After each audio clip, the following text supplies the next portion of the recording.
Hello, and welcome to another great episode of Money Truth Moments with our very own Money Whisperer, Judy Copenbarger. How are you, Judy? I am fantastic. Carlos, how are you? I'm doing great. I was looking forward to our show today. I'm sure that folks tuning in are looking forward to us getting toward the end of this season, this journey for this year.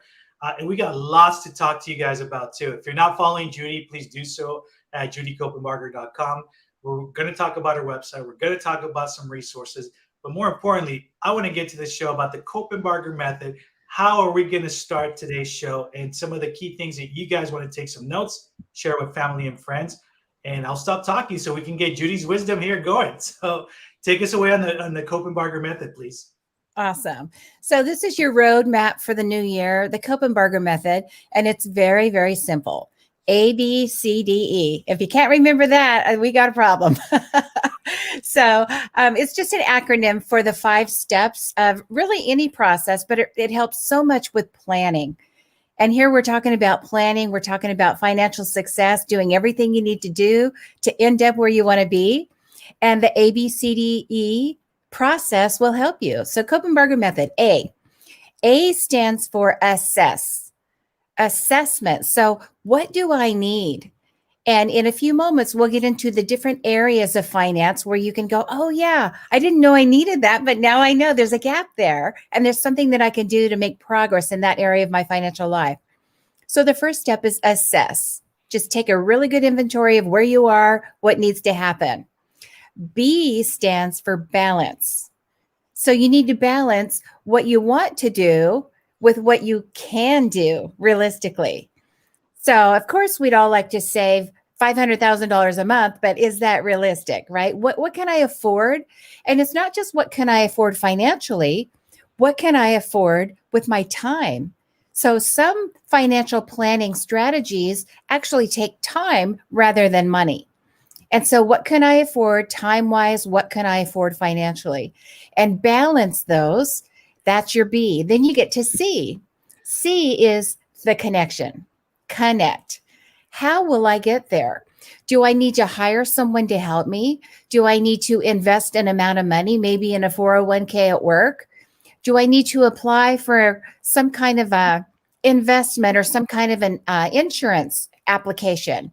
Do I need to hire an attorney or some kind of an advisor to help me with a real estate project or with my business projects? Do I need to engage with a CPA to get my tax planning done or to get my tax returns done or to get caught up with the IRS? So C is connect. What do I have to do to connect the dots? How do I get there? D stands for deliver. How do I complete this action item? What actually do I need to do? If I hire an attorney, what will they help me complete? If I hire an accountant, what's the goal with what we're doing together? If I invest in an investment, an IRA or a retirement plan at work, maybe there's a pension available. How do I complete that action item? Do I need to talk to payroll? Do I need to talk to HR? Do I need to talk to my boss to get a program implemented? Exactly what do I need to do for the delivery to occur? And then finally, E, evaluate. Ask yourself, once you complete the task throughout this next few quarters of whatever year it is, 2022, 23, 24, ask yourself, did this activity give me what I needed? Did I get the result that I needed? Did I solve a problem? And so you're evaluating, that's your E. A, B, C, D, E, there's your Copenbarger method. Awesome. And we folks, we've talked about the Copenbarger method in different areas, different topics, and different subjects. I encourage you guys to look at some of the previous shows that we've done. And again, we're going to talk about those resources, those shows a little bit later on in the show as well, too. But you're bringing up a great point. And I actually want to go back one more time going through the ABCDE method, right? Like you said, if we can't get those letters, we're in a whole lot of trouble, man. We need to go back and really just take a look at us and try to get the ball rolling. But, I always ask you this as let's just say as somebody who comes in like brand new, I've been living under a rock. I don't even know where to get started and all of that. And I take that approach because a lot of our audience has asked that. A lot of our audience is a little timid that they don't really know how to do some of this stuff as well. So when we talk about the first step of assessment, tell us some things that we should be paying attention to. What should we be assessing? Right. So when you're looking at your basic financial situation, there are 5 what I call pillars of finance. There's 5 pillars, areas of your finance that you want to be aware of and maybe doing something about. And so a couple of them are protective in nature. They protect what you're growing, they protect your family, protect your assets, protect your business. And then a couple of them are more about the actual growth. So we'll start with protection. One of the areas of protection is legal. So that would be having contracts in place if you're in a business, having a will or a trust if you have a family or own any property, or really if you own anything, it's a good idea to protect against what can happen if you don't have that planning in place. Insurances is another area of protection. And for the most part, that's our first line of defense. So if you have a car accident, your car will be replaced after you pay your deductible rather than having to come up with another 20, 30, 40, 80,000, right, to replace your vehicle. If your house burns down or floods, you're going to have an insurance coverage that will come in and make sure that you're made whole. That can also happen for health insurance. Most people have health insurance or have access to health insurance. So if you have this great big fat medical bill you didn't see coming, it's not going to take all of your money away. You're going to have insurance that can help you get the health care you need, but still continue with your financial journey. Life insurance, if somebody passes away that is a key player in your family, you've got mom and dad, maybe mom or dad pass away unexpectedly, and they were creating income. Now, not only income, but if you have kids at home, they're providing all that care and all the logistics of the household. How are you going to replace that, financially speaking? So those are some things to think about on the protection side. Taxation. Sometimes planning can help you avoid or mitigate paying too much tax. Most people pay way too much tax. They just don't know it. And then there are the growth things that we can do. So things like making sure that you're managing your cash flows and your cash reserves, business building procedures that you can put in place, and then investments. So a lot of times when you say financial world or financial consultant or financial advisor, people think, oh, you want me to put money in my 401k or invest a whole bunch in stock. That's not all of it. Investments have to do with stocks and bonds and the economy, and qualified accounts, which are retirement related, non-qualified accounts, property, how you leverage your property, working with the bankers for loans. All of that comes under these growth areas. So you've got legal, insurance, taxation, cash flows and reserves, business building, and investments. Excellent. And I appreciate you sharing that, because that really sets the foundation for a lot of folks to really start thinking about this as well too. Mm-hmm. So when you hear words like that, investing, when you hear words talking about financial and all that, people tend to get really kind of stressed out a bit, right? Because the unknown, right? We're all scared of the unknown, what we don't know. But tell us a little bit about some best practices, maybe share your experience too. How do you balance all of this? Well, just like anything else, you have to plan it. There's statistics I hear once in a while, somebody will throw out that people spend more time planning a vacation and all the important stuff in life. And that's just really sad, because I'm a planner and I see the value. I see the results when people actually put a goal to paper. They put the benchmarks in that they need to make, and they take those action steps, which is part of the process, right? That connection and delivery. So when people do that, I get to be in the front row and watch them succeed because they put a plan in place. And it might be a plan for anything. If you've gone to school, there's always a plan at school. The teachers actually stay after school and make plans, for the classroom, and learning plans and lesson plans. And what are we going to do? What's the outcome we want to achieve with these kids or with these students? If you're in college, same thing. So when you start, where you're going to finish, you measure along the way the books you have to read, the papers you have to write, the lessons that you're going to be learning, and then you get this great result. Well, financial strategic planning is exactly the same. So I don't know. Same thing for athletes. I've got to be this strong. I've got to be this fast. I've got to beat so many people to go to the state championships or to win the marathon or whatever it is. You just have a goal. You do the things along the way, and then you get the result and you're successful. Same thing. So it shouldn't be intimidating, but I do understand why it is for people, because you hear all of this marketing out there. You hear all these smart people throwing around, these 25-cent words in the financial industry. And I don't know why people like that do that. I guess they come from academia and they're just real smart about this, and you'll pay them more, maybe, if they use bigger words. But you don't need the big words, and you don't need to pay a lot of money to have really good advice in the area of finances. And you can even learn the basics yourself and equip yourself so you know at least the questions to ask. So you're getting proper guidance and avoiding any conflicts of interest. So I hope that helps. Just bring some guidance and clarity.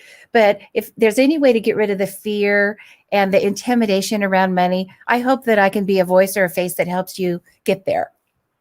Excellent. And actually, this is a great transition to letter C. But before we get to that, I want to make sure we take a moment. And folks, thank you for joining us this morning. We are having a great discussion here, Money Truth Moments, always with Judy, her sharing her wisdom. But I also want to make sure that you guys are following her on judycopenbarger.com. And I want to take a moment to talk about your website, to share with folks what are these amazing resources. And folks, I'm going to tell you here, I'm going to use the F word here live, what you're hearing. They're free, right? They're free. Come on, folks, right? But again, I can go on saying all free, but folks need to know just really what all of these resources that you have available on there. Yeah, they're free and they're priceless at the same time. This is information that I gathered, put together, created, packaged with a bow.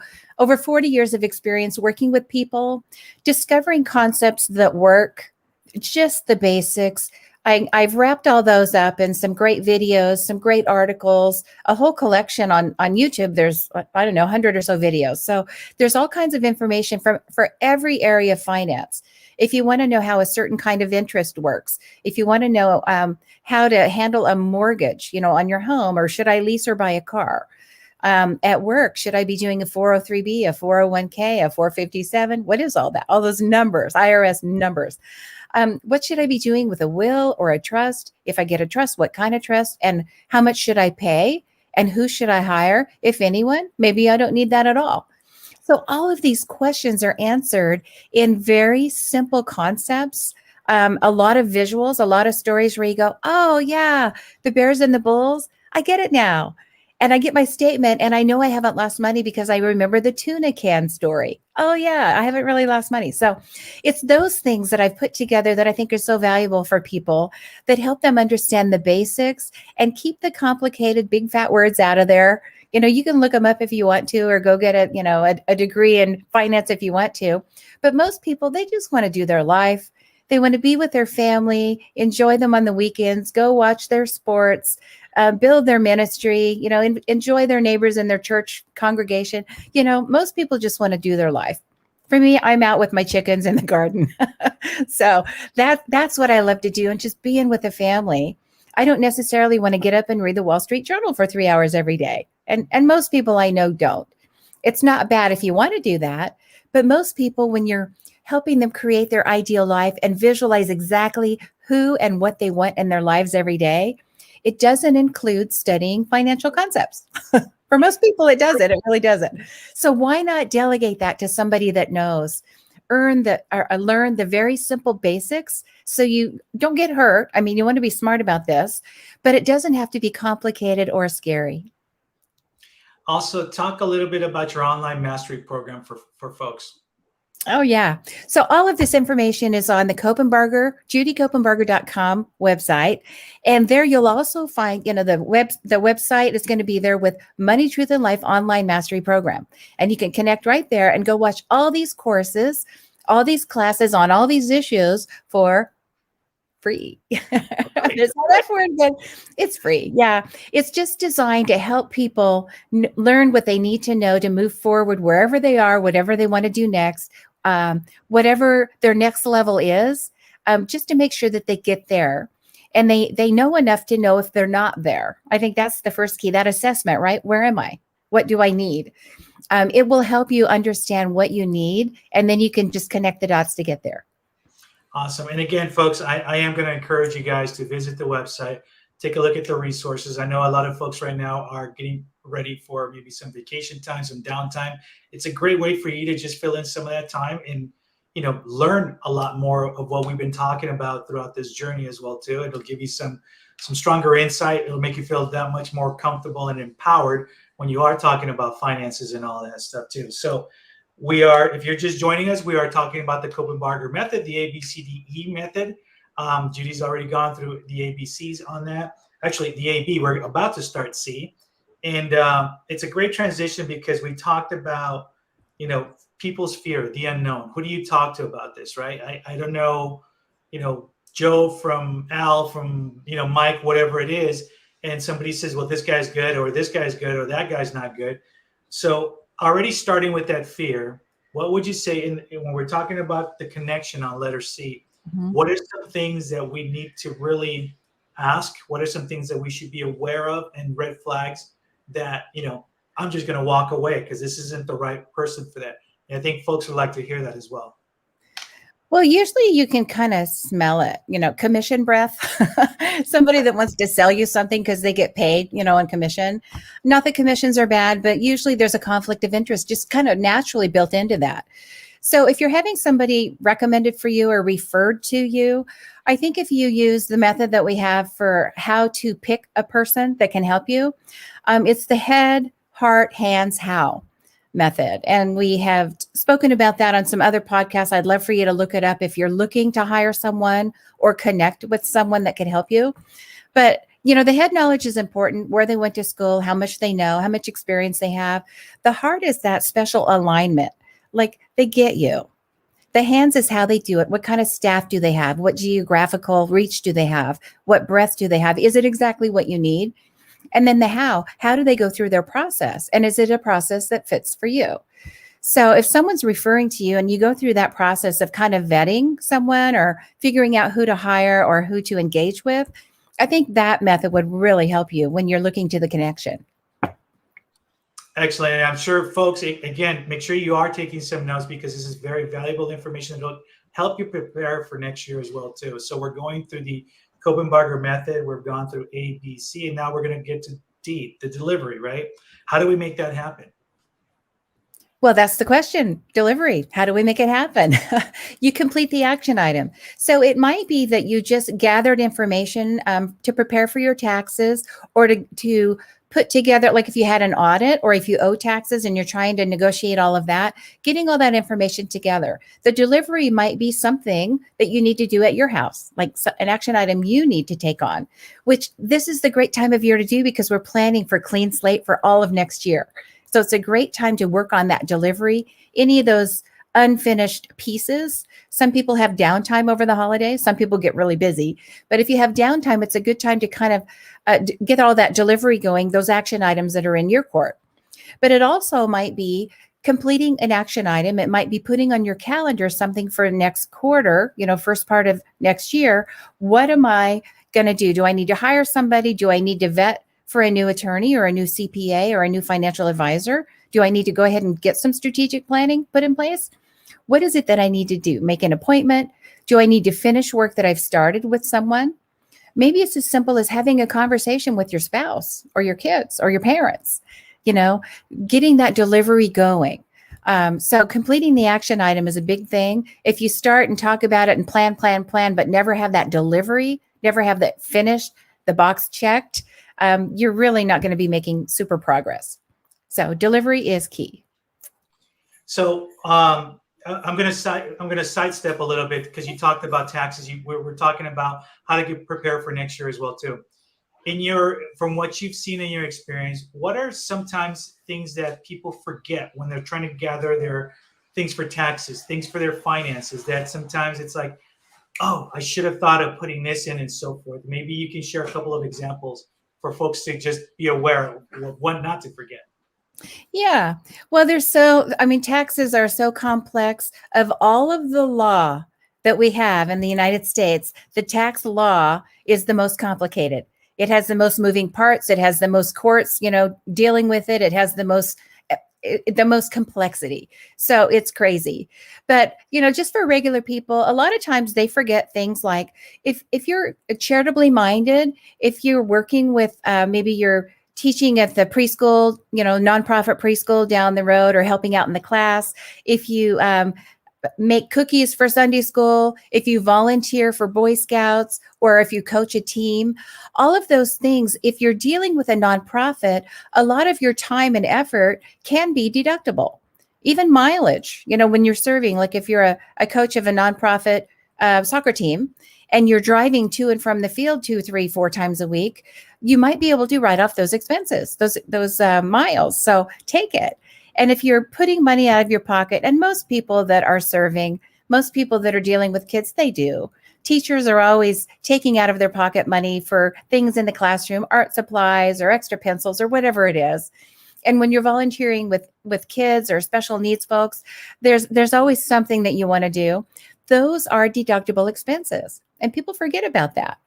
So that's one area. If you have a home office, there are still some legitimate deductions you can take if you work from home. And that's been a big deal the last couple of years, as a lot of people have been working from home.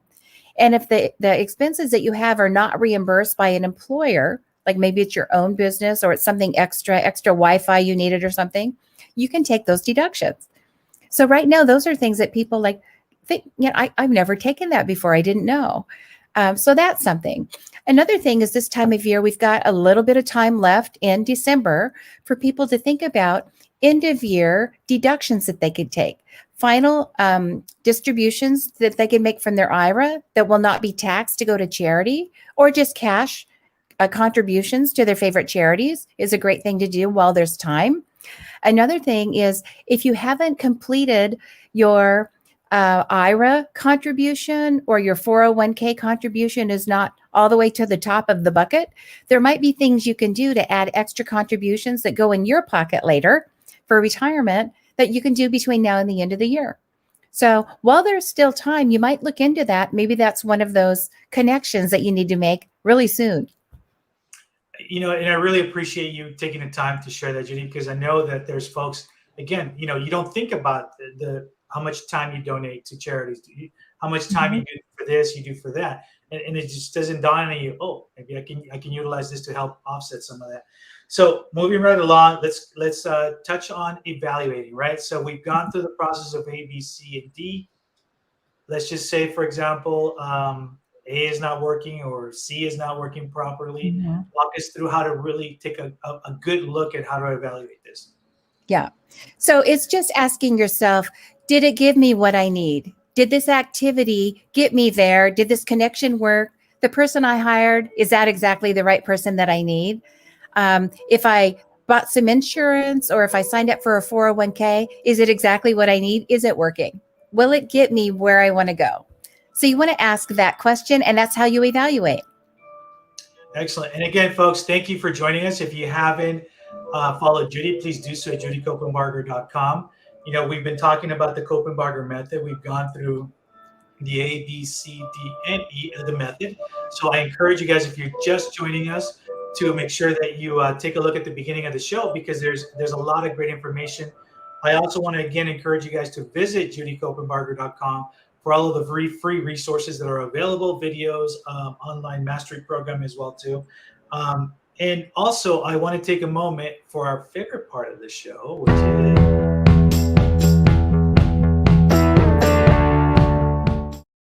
It's our Money Truth Challenge. It wouldn't be a show without a challenge. So here we go, right? What have you got for us? Yep. Here is your challenge. Write down your ABCDE. Now we're getting ready for a new year. Go ahead and write down the assessment, the balance, the connection that you think might answer the question, the delivery, and then you'll evaluate later. But go ahead and write out what you need to do, an area of your financial life that needs to be worked on. Is there a gap somewhere? Is there something that I can do more, better, or different? What is that? Write that all down, and then also write down your next steps. What do I need to do either between now and the end of the year, or January 2nd when I get right back to it? And that will help you chart the course for the Copenbarger method of getting next year right financially. Excellent.